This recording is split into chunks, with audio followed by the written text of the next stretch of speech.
Assalamualaikum warahmatullahi wabarakatuh. Selamat pagi. Di sini kami kelompok 7 akan mempresentasikan tentang materi Financial Management for Non-Profit Organization, di mana kelompok kami terdiri dari Bram Abraham Kila, Amri Mahdan Abrari, Jannatul Firdaus, dan Rahari Malala Narindraniaina Erisoa.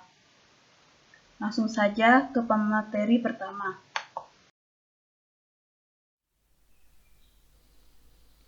Bisnis untuk laba atau milik investor versus bisnis nirlaba. Organisasi nirlaba atau organisasi non-profit adalah suatu organisasi yang bersasaran pokok untuk mendukung suatu isu atau perihal di dalam menarik publik untuk suatu tujuan yang tidak komersial, tanpa ada perhatian terhadap hal-hal yang bersifat mencari laba atau moneter. Organisasi nirlaba meliputi keagamaan, sekolah negeri, dharma publik, rumah sakit, klinik publik, organisasi politis, bantuan masyarakat dalam hal perundang-undangan, organisasi sukarelawan, serikat buruh. Yang berikut karakteristik utama dari bisnis investor dibagi menjadi 3, yaitu yang pertama, pemilik atau pemegang saham terdefinisi dengan baik dan mereka menjalankan kontrol dengan memberikan suara untuk dewan direksi perusahaan. Yang kedua, sisa pendapatan perusahaan adalah milik pemegang sahamnya, sehingga manajemen bertanggung jawab kepada sekelompok orang yang terdefinisi dengan baik ini atas profitabilitas perusahaan. Yang ketiga, perusahaan dikenakan pajak di tingkat federal, negara bagian, dan lokal. Yang berikut karakteristik utama bisnis nirmala. Tidak ada kepemilikan seperti lazimnya pada organisasi bisnis, dalam arti bahwa kepemilikan dalam organisasi nirlaba tidak dapat dijual, dialihkan, atau ditebus kembali, atau kepemilikan tersebut tidak mencerminkan proporsi pembagian sumber daya entitas pada saat likuiditas atau pembubaran entitas. Yang kedua, menghasilkan barang dan atau jasa tanpa bertujuan memupuk laba, dan kalau suatu entitas menghasilkan laba, maka jumlahnya tidak pernah dibagikan kepada para pendiri atau pemilik entitas tersebut. Yang ketiga, sumber daya entitas berasal dari para penyumbang yang tidak mengharapkan pembayaran kembali atas manfaat ekonomi yang sebanding dengan jumlah sumber daya yang diberikan. Yang berikut tujuan utama. Tujuan utama perusahaan milik investor adalah memaksimalkan kekayaan pemegang saham yang diterjemahkan menjadi maksimalisasi harga saham. Sebaliknya, bisnis nirlaba melayani dan dilayani oleh sejumlah pemangku kepentingan yang mencakup semua pihak yang memiliki kepentingan atau keuangan atau lainnya dalam organisasi. Misalnya, pemangku kepentingan rumah sakit nirlaba termasuk dalam pengawas, manajemen, karyawan, dokter, kreditor, pemasok, pasien, dan bahkan pasien potensial, yaitu seluruh masyarakat.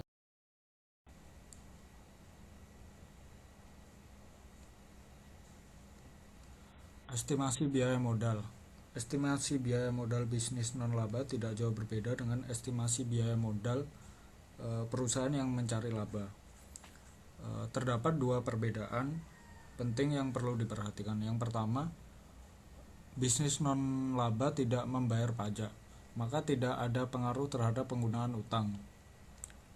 Yang kedua, perbedaan dalam memperoleh modal sendiri. Perusahaan yang mencari laba memperoleh modal sendiri dengan cara menjual saham dan menahan sebagian laba yang diperoleh. Sementara bisnis non-laba memperoleh modal sendiri dengan cara memperbesar laba yang diperoleh, menerima sumbangan atau bantuan, dan donasi dari individu atau kelompok masyarakat. Dalam buku Agus Sartono 2010, konsep biaya modal rata-rata tertimbang untuk keputusan investasi jangka panjang atau capital budgeting. Biaya modal rata-rata tertimbang merupakan opportunity cost penggunaan modal untuk membeli aset daripada digunakan untuk alternatif lain.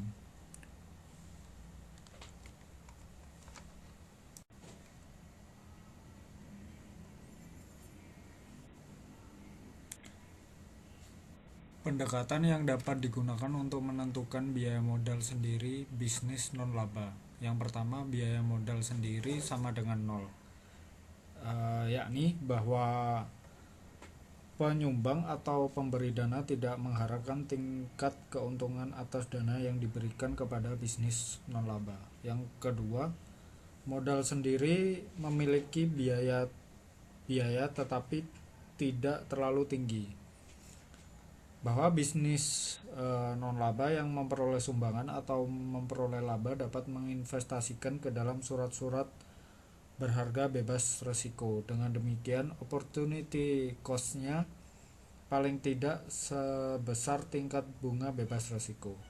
Yang ketiga, bahwa cost of fund capital atau sama dengan biaya laba ditahan perusahaan sejenis yang bersifat mencari laba, yakni dana atau fund capital tersebut dapat diinvestasikan ke dalam usaha yang mempunyai risiko yang hampir sama. Selanjutnya yaitu tentang keputusan struktur modal bisnis nirlaba. Yang pertama yaitu menggunakan sistem trade-off theory. Maksudnya, di mana perusahaan menentukan struktur modal yang optimal dengan memperhatikan beberapa faktor, seperti pajak, biaya keagenan, dan biaya kesulitan keuangan. Akan tetapi, tetap mempertahankan asumsi efisiensi pasar sebagai penyeimbang dan manfaat penggunaan hutang. Secara sederhana, teori ini dilakukan untuk penghematan pajak dan biaya kesulitan keuangan dalam penentuan struktur modal. Yang kedua yaitu dengan menggunakan dana hibah pemerintah, donasi individu, dan keuntungan yang diperoleh dengan baik. Karena jika perusahaan yang memiliki modal dana yang cukup, maka dapat beroperasi pada struktur modal yang optimal, sehingga bisa meminimalkan biaya modal. Sedangkan jika modal dana tidak tersedia, maka perusahaan akan bergantung pada pembiayaan hutang yang mengakibatkan biaya modal lebih tinggi. Selanjutnya yaitu sebagai contoh, misalnya rumah sakit A memiliki cukup modal sehingga dapat mempertahankan struktur modal yang optimal dan mampu memberikan pelayanan yang baik.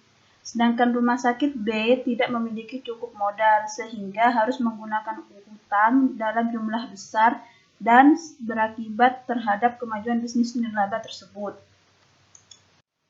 Selanjutnya yaitu mengenai tentang keputusan penganggaran modal bisnis nirlaba, di mana bisnis nirlaba itu harus memberikan nilai sosial selain nilai ekonomi. Jadi, sebuah perusahaan yang bergerak di bidang bisnis nirlaba itu harus mempertimbangkan nilai sosialnya dengan baik. Selanjutnya yaitu tentang metode keputusan penganggaran modal bisnis nirlaba, yakni rumusnya sebagai berikut.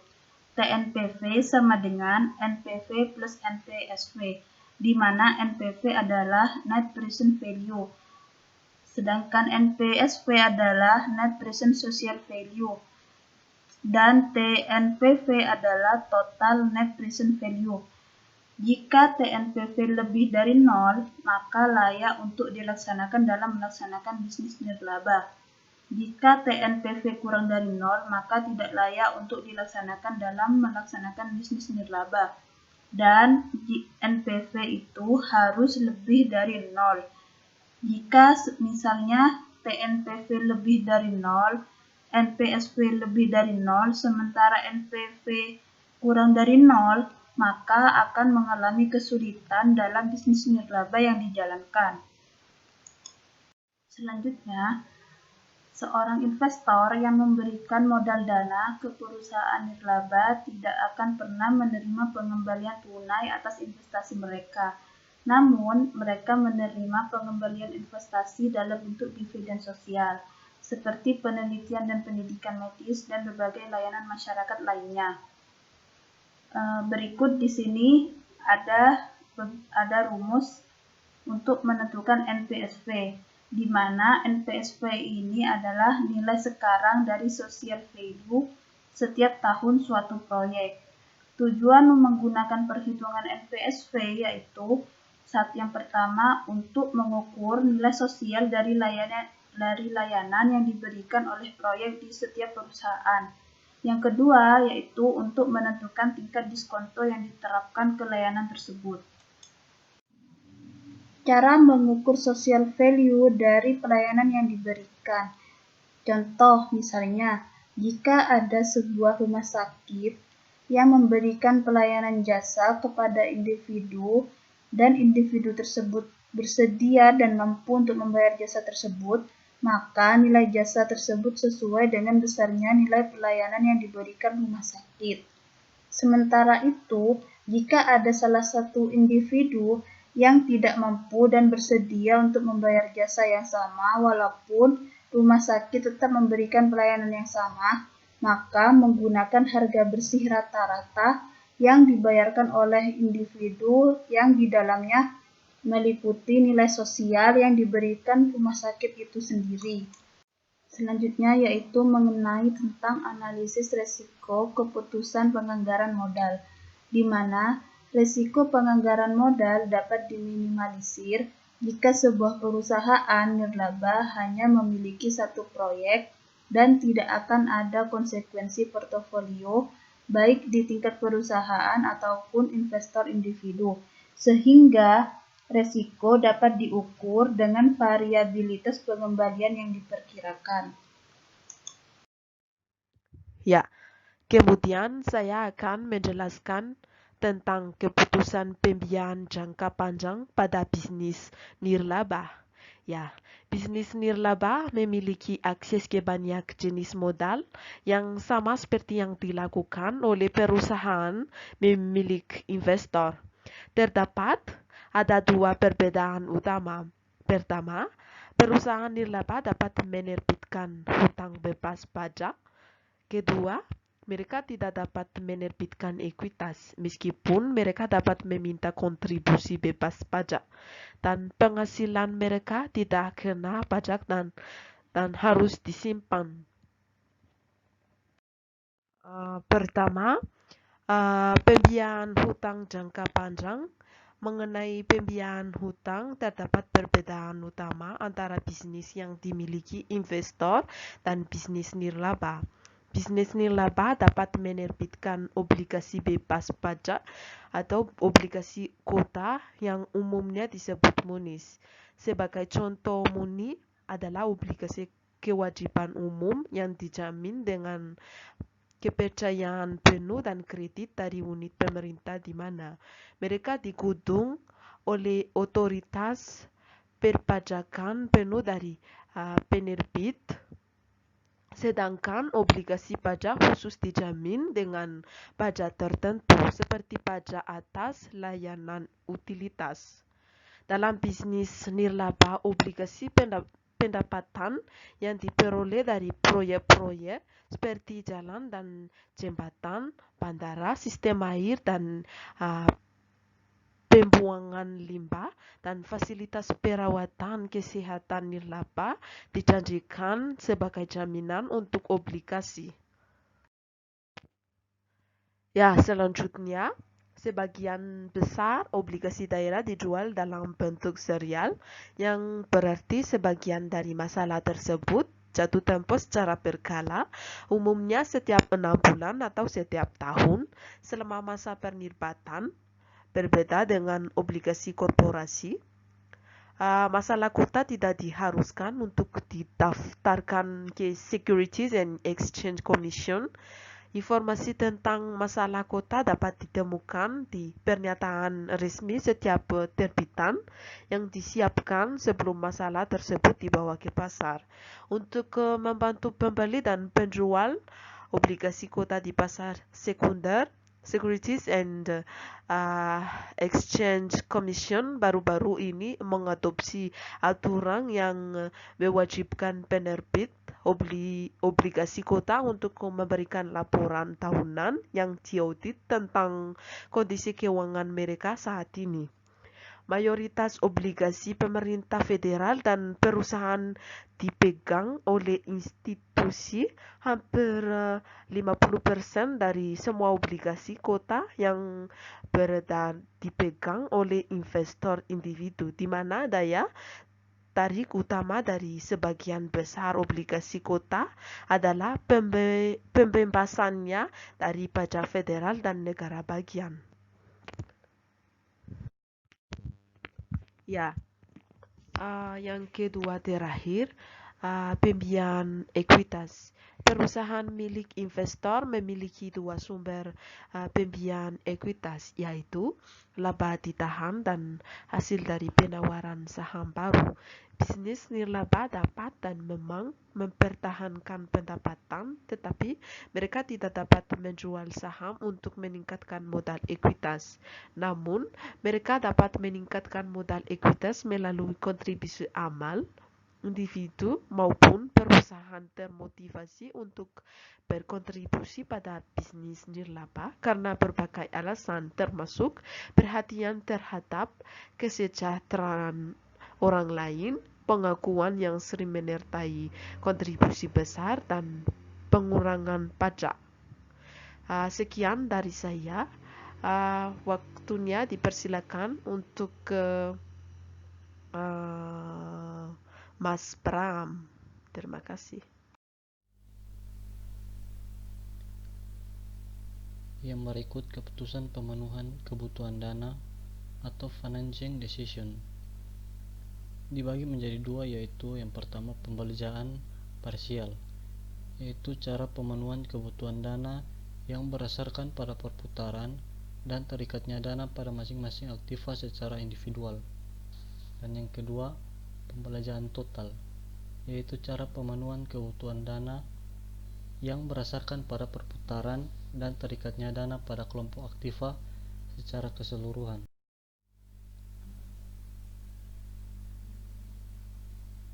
Pemenuhan kebutuhan dana berdasarkan pembelanjaan parsial dibagi menjadi tiga. Yang pertama, aktiva lancar sebaiknya dibelanjai dengan hutang jangka pendek yang jangka waktunya tidak lebih pendek dari terikatnya dana dalam aktiva lancar. Yang kedua, aktiva tetap yang berputar sebaiknya dibelanjai dengan hutang jangka panjang dan modal sendiri. Dan yang ketiga, aktiva tetap yang tidak berputar sebaiknya dibelanjai dengan modal sendiri. Pemenuhan kebutuhan dana berdasarkan pembelanjaan total dibagi menjadi dua, yaitu modal yang bersifat permanen sebaiknya dibelanjai dengan hutang jangka panjang dan modal sendiri. Dan yang kedua, modal yang bersifat variabel sebaiknya dibelanjai dengan hutang jangka pendek.